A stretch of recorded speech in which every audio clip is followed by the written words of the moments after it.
Hi, my name's Phil. I like talking about politics, and in this video I'd like to discuss how the search for Rishi Sunak's replacement as leader of the Tory party is getting spicier than I imagined.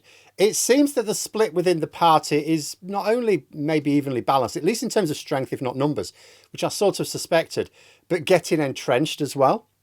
The 1922 committee, it's the committee set up to represent backbench Tory MPs, but the executive also determines the rules of engagement for leadership contests, has been meeting to decide how exactly to proceed with selecting Sunak's replacement. It was supposed to have been done by now, but it hasn't.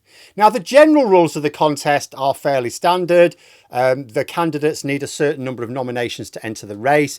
Then you have various rounds of voting amongst MPs where the bottom candidate drops out each time until you're left with two candidates. Then ballots are drawn up with the two names, which go to all party members who choose the victim to drink from the poisoned chalice. But beyond that, all the other details are decided on an ad hoc basis, including the timing by the 1922 executive. Now, there are two views within the Conservative Party about timing. I'd already talked a bit about this. There are some MPs who want the contest to be carried out over summer, really quickly, with the replacement ready for September. They argue it's needed because without the new leadership, they're not going to be able to attract donors back to the party. In reality, this is nonsense. The real reason these MPs want a shorter contest is because a quick process would likely mean either Badenoch, Patel or Jenrick being made leader. That's because these are the candidates who've been pushing their credentials for some time. Let me take you back to the contest of 2022 after Boris Johnson stepped down. There were a lot of candidates, but the ones who ended up in the top three quite comfortably were Rishi Sunak, Penny Mordaunt and Liz Truss. It was not at all a coincidence that these were also the same three who'd been actively campaigning for support a full 6 months at least before Johnson even announced his resignation. The MPs who want the shorter contest are the ones who are backing one of the candidates who are already ready. Their campaigns are already well advanced. They've been doing it for months. But there are other potential candidates who at the time were focused, instead of trying to take over the leadership, they were focused on the election. They were trying to get the best outcome for their party at the election rather than indulging in their own leadership campaigns. So they haven't done the groundwork, so they're not ready for a contest just yet. The MPs who want to give other candidates a chance to catch up are the ones who want a leadership contest which goes beyond the party conference and doesn't actually select the new leader until pretty much the end of the year. You would imagine these are the more moderate One Nation Tories who favour someone like, say, Tom Tugendhat. Now, what's interesting here is that we were expecting the 1922 executive to decide on the timing this week. This is when they were supposed to have decided. Would it be a summer timetable or would it be a longer one? Where is the balance of power within the parliamentary party? I saw Harry Cole from The Sun saying that they were leaning towards the longer timetable. That suggested the moderates were maybe taking a stand against their swivel-eyed loon colleagues at last. But then you take what Cole says with a pinch of salt. He could just as easily have been making it up to get a reaction as actually reporting something he believed to be true. We just don't know with him.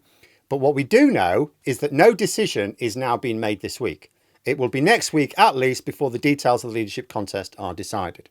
Which means there is no overwhelming strength of opinion either way. And that bodes quite badly for the Tories, because let's look at scenarios here. If the 1922 executive had announced that they were going with a long contest, with candidates presenting themselves to the party conference in early autumn, and then whittled down for the member with ballots going out, say, sometime in October, that would be a sign that maybe the Conservatives are taking a sensible approach.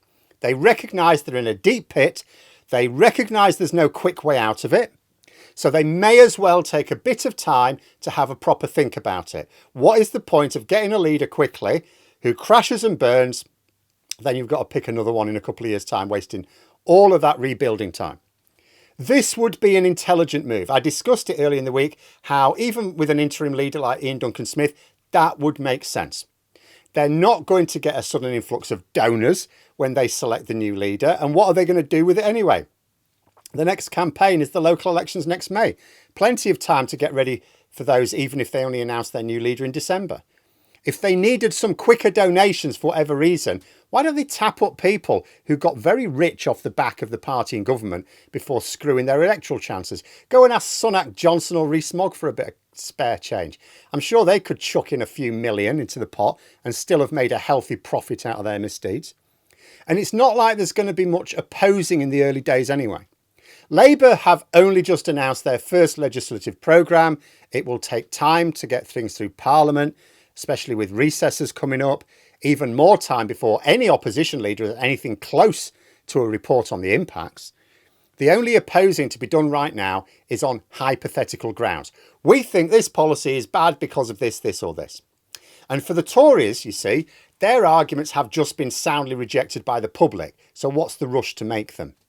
In fact, it could be a good thing to let an interim leader look impotent at PMQs, because they're going to, and let the real replacement come in when they might actually have something approaching an awkward question for Labour. So yeah, if the 1922 had announced that, I was already thinking to myself, maybe the Tories won't inevitably double down on the crazy. Maybe they are open to learning lessons, because arguably Labour have just given them a lesson. Get pounded at an election, and then through a process of contrition, you can actually come storming back immediately. Yes, the incumbent government have to mess up as well, but you as an opposition party have got no control over that, only your own attitude. But this is not what's happened. It's not even that the announcement was the other way and a short contest has been lined up. Arguably, this is worse. The decision wasn't made. Now, it will be, it has to be. There has to be a leadership contest, but it's quite polarised. The contest is either quick, favouring the already established populist candidates, or it's long, giving the more moderate candidates a chance to compete and therefore favouring them. Whichever decision is made can try to compromise, but is likely to annoy one side or the other. That the decision has been delayed suggests that the executive feel they need to get more consensus to avoid a damaging row within the party. Otherwise, they would have just made their decision. And if feelings are that strong, it suggests longer term problems for them as well. Because there will eventually be a new leader. It will either be a populist or a realist. Whoever it is will probably fail. I mean, that's because, as I said, to come back and win the following election, yes, you've got to get your strategy right. And you have to reconnect with key voters. But you also need the government to be seen to fail. Now, the Conservatives always have an advantage there because the media are on their side. But the Tories left the country in such a mess, it's definitely in Labour's hands to prove themselves. The fall in standard of living was so rapid that it actually allows for quite a steep rise in standards as well, even though the rise cannot be as steep a gradient as the fall.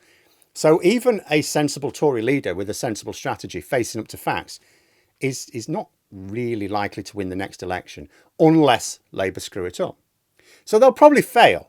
But this is where things could be different to where they were last time in opposition. So last time, they went for William Hague as leader to take over. He failed. He had no chance really because Labour did so well in government. Why would people switch back? Yes, Hague made mistakes. You can point to things he got wrong, but I'm not sure it would have made a massive difference had he not. The Tories didn't panic though. Hague was their leader throughout the Parliament. They backed him. After he lost, he stepped down and the Tories thought, right, well, the clever one failed, so let's choose an idiot. They chose Ian Duncan Smith. He did not last the full Parliament because, well, he was an idiot. But this time, whoever takes over may not last the Parliament, even a decent leader. If the parliamentary party is so split that it cannot even decide on the timetable of the contest according to the schedule because it's so polarised in terms of who it would favour, it will certainly be split over the decisions their next leader takes. If they elect a batshit leader like, say, Badenoch, the Tories ranged against her will be actively looking out for any weakness and will be merciless when she shows it because they will not feel that they can afford to go the whole Parliament with her. The same will apply the other way around with, say, a moderate One Nation Tory being made leader. So even if the Tories do decide on the long contest, which sounds sensible, it sounds to me like it will be very evenly balanced and have a lot of opposition against it. And that suggests the party is not uniting. It may mean it doesn't matter who they elect as leader. They're doomed until the infighting stops. Or at least dies down to a normal, small core of rebels. But there we are. Those are my thoughts. If you enjoyed the video, please subscribe for further content and click the like button. You can also sign up for memberships if you'd like to support the channel further. Thanks for watching. Until next time, I'll see you later.